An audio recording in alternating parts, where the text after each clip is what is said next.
Hello everyone. Last sessions में हमने देखा था कि जो आपकी प्री इंजीनियरिंग बिल्डिंग्स होती हैं उसमें क्या स्कोप है आने वाले डिकेड्स में, और उसकी जो डिज़ाइनिंग है उसमें क्या स्कोप है। और इस सेशन में हम डिटेल में डिस्कस करेंगे कि जो आपका आर्टिफिशियल इंटेलिजेंस है वो आपका प्री इंजीनियरिंग बिल्डिंग की डिज़ाइनिंग में किस तरह से इंटीग्रेट किया जाता है। चाहे हम डिज़ाइन ऑप्टिमाइजेशन की बात करें, हम लोड एनालिसिस की बात करें, हम मटेरियल सिलेक्शन की बात करें, हम क्लाइंट कस्टमाइजेशन की बात करें, या फिर हम एनर्जी एफिशिएंट की बात करें। और इन सभी टॉपिक्स पर डिटेल में बात करने के लिए हमारे पास हैं ईपैक टीम से हेमंत जी, जो कि यहाँ पे एआई और ऑटोमेशन का काम देखते हैं, तो वो आपको डिटेल में एक्सप्लेन करेंगे। तो मैं हूँ Sandeep Singh, welcome back to reinforce lifeline for civil engineers. तो चलिए हम लोग करते हैं अपने सेशन को स्टार्ट।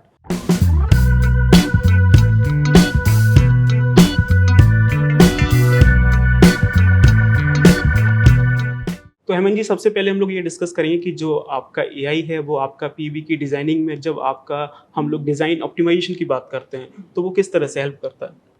सबसे पहले एट ईपैक हमने एक इन हाउस टूल और इन हाउस सॉफ्टवेयर्स ऐसे बनाए हुए हैं जिससे हम बहुत ही इजीली एक बिल्डिंग को जनरेट कर सकते हैं। सबसे पहले जनरेशन के बाद फिर उसकी ऑप्टिमाइजेशन, उसके चेंजेस, उसमें हमने जो एआई इंटीग्रेशन डाला है वो इस तरीके से है कि अगर एक कोई ह्यूमन है जिसको एरर ढूंढने में और उस एरर के एनालिसिस में 2-4 दिन का टाइम लगता है, या फिर उसके पूरे कोड को रीड करने में उसको टाइम लगता है, तो उस टाइम ऑप्टिमाइजेशन के उसमें हमने एआई को इंटीग्रेट किया है। और सेकेंड चीज़, जो प्रिडिक्टिव एरर्स होते हैं, फॉर एग्जांपल कि अगर कोई बिल्डिंग है जो बननी है और उसमें अगर मान लो कि ह्यूमन को नहीं पता चल रहा है कि एंकर बोल्ट कोई लूज हो सकता है या नहीं हो सकता है, बट वो डिज़ाइन में ऑलरेडी है। सो वो जो एनालिसिस है उसको हमने इतने अच्छे से ट्रेन किया है कि वो उस चीज़ को भी डिफाइन कर देता है और पहले ही बता देता है, तो एक क्रॉस वेरिफिकेशन हो जाता है और डबल चेकिंग हो जाती है। जी, और जो डिज़ाइनिंग की बात करते हैं तो उसमें जो सबसे क्रूशियल या फिर आप बोलें क्रिटिकल पार्ट होता है आपका जो जॉइंट होते हैं, जो कनेक्शंस होते करेक्ट। हैं, तो उनमें आपका यही किस तरह से हेल्प करता है। जो कनेक्शंस हैं उसमें हमने एक ऑटोमेशन टूल को इंटीग्रेट किया हुआ है, जिसमें जो डिज़ाइन है, डिज़ाइन के बाद डिटेलिंग है, डिटेलिंग के बाद जो नेस्टिंग होती है वो नेस्टिंग ऑटोमेटिकली हो जाती है। तो जो नंबर काउंटिंग नंबर्स होते हैं या फिर जो होल्स काउंटिंग होते हैं उनको क्रॉस चेक करते हैं। जब क्रॉस चेकिंग में वो पास हो जाता है वो तभी प्लांट में जाता है मैन्युफैक्चरिंग के लिए। उससे पहले वो डबल वेरिफिकेशन के लिए ही, मतलब क्योंकि अगर बोल्ट्स जो हैं वो उतने ही होने चाहिए जितने नट्स हैं, तभी वो मैच करेगा।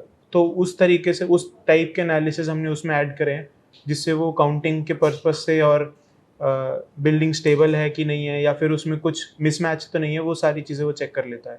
आगे चलते हैं, नेक्स्ट हम बात करेंगे डिज़ाइनिंग का जो सबसे इम्पोर्टेंट पार्ट है वो है आपका लोड एनालिसिस। जब हम लोड एनालिसिस की बात करते हैं, चाहे वो आपका लाइव लोड हो, चाहे वो आपका डेड लोड हो, या फिर जो आपके विंड लोड हो, सेस्मिक लोड हो, तो उनमें जो आपका एआई है वो किस तरह से काम कर रहा है। और इसके साथ साथ जो आपका स्ट्रेस का एनालिसिस होता है, जो आपके डिफ्लेक्शन के चेक्स होते हैं, तो वो आपका एआई किस तरह से इंटीग्रेट कर रहा है। उस चीज़ को सॉल्व करने के लिए हमने एक इन हाउस टूल ही बनाया हुआ है। वो पहले एक्सेल के ऊपर था, बट अभी उसको हमने इंटीग्रेट कर दिया है उसी ऑटोमेटेड टूल में। तो उसमें क्या होता है कि जितने भी हमारे सेस्मिक लोड हो गया या फिर विंड प्रेशर्स हो गए, अलग अलग एंगल से आते हैं, लाइव लोड हो गया, डेड लोड हो गया, मेंबर वेट हो गया, ये सारी चीज़ें हमने उसी में इंटीग्रेट करी हैं।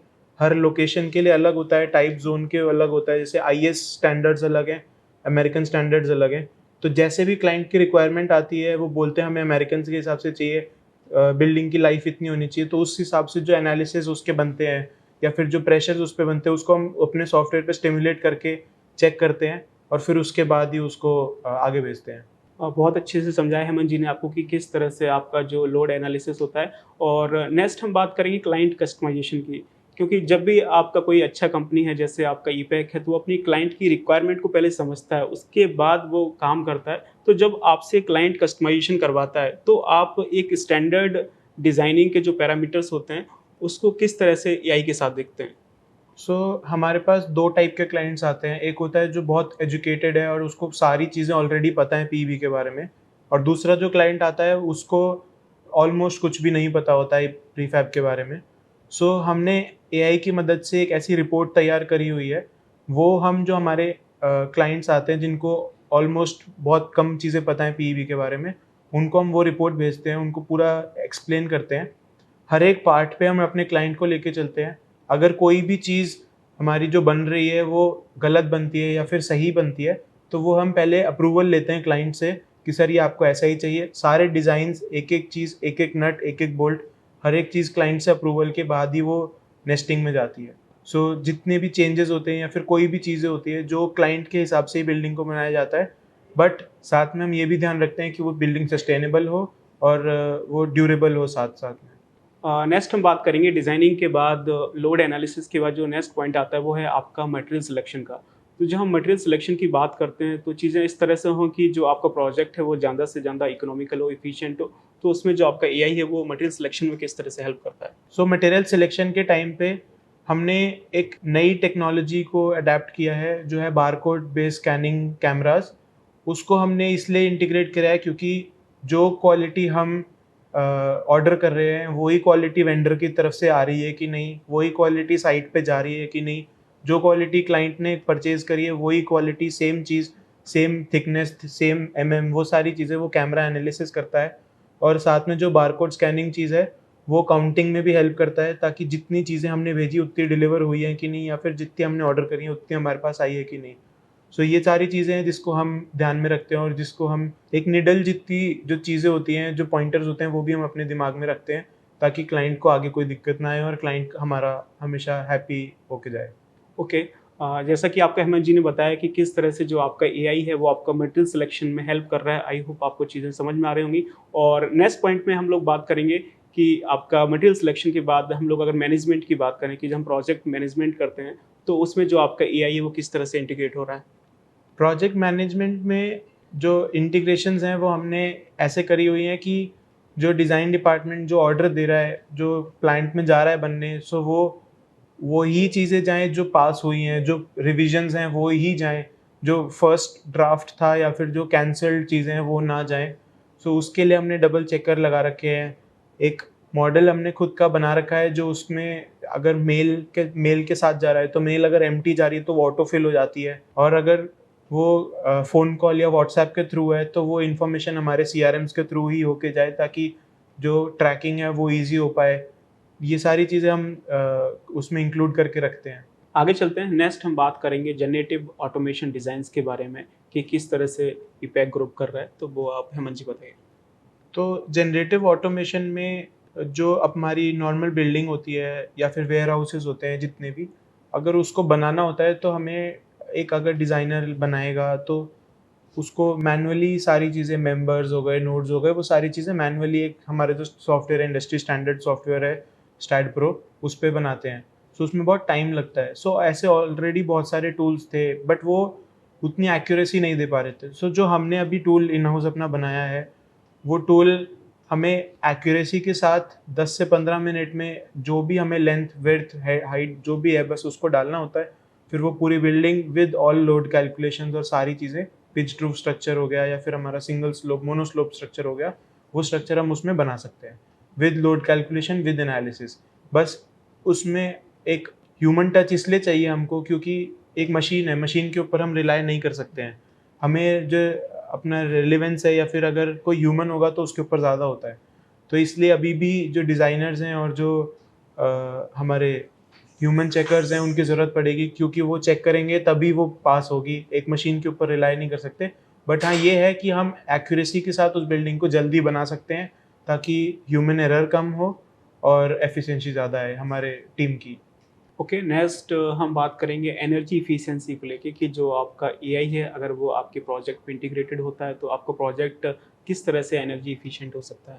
एनर्जी एफिशिएंसी की अगर बात करें तो हम उसमें इंटीग्रेशन जो करते हैं वो इस तरीके से करते हैं कि जो प्रायोरिटी है या फिर जो मटेरियल ऑलरेडी है हमारे पास, उसको हम जल्दी से जल्दी बनाएं ताकि जो नेक्स्ट हमारा सामान आने वाला है या फिर जो डिलीवरी होने वाली है वो जो प्रायोरिटी के हिसाब से चलते हैं। अभी हमने और भी नई चीज़ें इसमें इंटीग्रेट करने की कोशिश करी हैं।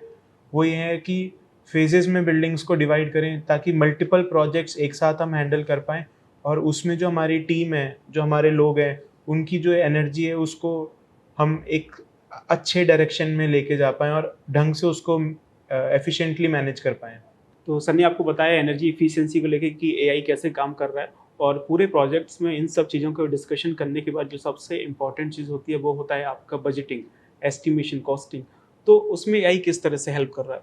सो कॉस्ट एस्टिमेशन में जो हमारा परचेज प्राइसिंग है या फिर जो हमारा मटेरियल कॉस्टिंग है, जो हमारा मैन्युफैक्चरिंग कॉस्ट है, वो सब कवर करने के बाद अगर हमें कैलकुलेशंस करनी होती हैं तो वो जो प्लस माइनस होता है या फिर जो हमारा इजी कैलकुलेशंस होती हैं जिसमें टाइम लगता है, वो सारे टाइम हम एफिशिएंसी हम कम करते हैं उसको, ताकि जल्दी से जल्दी हम एक कॉस्ट एस्टिमेशन बना पाएँ, एक प्रपोजल बना पाएँ और क्लाइंट को दे पाएँ, ताकि वो भी अपने दिमाग में ये सारी चीज़ें क्लियर कर ले कि हाँ, बिल्डिंग मेरे को ऐसी मिलेगी, इस कॉस्ट पे मिलेगी, इतने साल के लिए होगी। वो सारी जो एक रिपोर्ट होती है, वो पूरी रिपोर्ट हम एआई से जनरेट करते हैं और हमने उसमें और भी चीज़ें एफिशिएंटली इंटीग्रेट करी हैं ताकि वो क्लाइंट को ये फील ना आए कि ये तो एक मशीन ने लिख के दिया है या फिर ये एक मशीन ने मेरे को करके दिया है सारा का। बट ये है कि हाँ, जो चीज़ें हम मिस कर रहे थे एज ह्यूमन, वो चीज़ें भी इंक्लूड हो पा रही हैं। जो क्लाइंट तक पहुंचना चाहिए वो सारी चीज़ें पहुंच पा रही, बल्कि एक्स्ट्रा ही पहुंच रही हैं इम्पैक्ट की तरफ से। कोई भी पॉइंट हम ऐसे मिस नहीं करते हैं एआई में जनरेट करते time. Okay, last question but not least, हम बात करते हैं एडवांस टेक्नोलॉजी की। जब एडवांस टेक्नोलॉजी की बात होती है तो उसमें आपका बीआईएम यानी बिल्डिंग इंफॉर्मेशन मॉडलिंग की बात होती है। तो हेमंत जी, आप ये समझाइए कि एक तरफ हमारे पास एडवांस टेक्नोलॉजी में बीआईएम है, दूसरी तरफ आपका जो एआई है वो आपका आगे बढ़ रहा है, तो इन दोनों को आप किस तरह से कंपेयर करते हैं? ये दोनों कंपैरिजन से ज़्यादा एक इंटीग्रेशन पे ज़्यादा काम करना चाहिए इनमें। बहुत लोग ये करते हैं कि एआई को अलग से स्केल करते हैं और बीआईएम को अलग से स्केल करते हैं। बट अगर हमारे एट ईपैक हम we believe in integration, collaboration and management. So अगर हम ये दोनों चीज़ों को अगर हम इंटीग्रेट कर देते हैं, साथ में जोड़ के चलते हैं, सो अकॉर्डिंग टू अस ये ज़्यादा एफिशिएंट भी रहेगा और बहुत अच्छे अच्छे आउटपुट्स भी देगा। टाइम कम लगेगा, ह्यूमन एरर कम होगा, जितनी भी वेस्टेज है वो कम होगी और हम एक सस्टेनेबल और एनर्जी सोल्यूशन की तरफ जा पाएंगे। अगर हेमंत जी हम लोग फ्यूचर ट्रेंड की बात करें तो आने वाले समय में जो आपका बीम है और जो आपका एआई है, तो आपको क्या लगता है कि फ्यूचर में जो आपका एआई है वो बीम को ओवर कर पाएगा? एआई बीम को ओवरकम नहीं करेगा, बट हाँ, beam will be more stronger with power of AI. मतलब अगर जो एआई के पास ताकत है, जो एआई इतना अच्छा चल रहा है, इतनी अच्छी ग्रोथ में है, तो अगर वो बीम के साथ मिल जाए, सो एक बहुत रिवोल्यूशनरी चीज़ निकल के आएगी। उसी के ऊपर हम काम कर रहे हैं, उसी के ऊपर हम टेक्नोलॉजी एक्सप्लोर कर रहे हैं। तो हेमंत जी ने आपको इतनी सारी चीज़ें समझाने की कोशिश की कि जो आपका ईपैक ग्रुप है वो किस तरह से एआई ऑटोमेशन में काम कर रहा है। आई होप आपको काफ़ी सारी चीज़ें समझ में आई होंगी और thank you so much Hemant ji, आपने इतना हमें टाइम दिया और चीज़ों को एक्सप्लेन किया। आई होप आपको ये वीडियो अच्छा लगा होगा, तो आप इसे लाइक करिए, अपने फ्रेंड के साथ शेयर करिए। बाकी मिलते हैं नेक्स्ट वीडियो में नेक्स्ट टॉपिक के साथ। Till then keep learning and keep exploring. Thank you so much.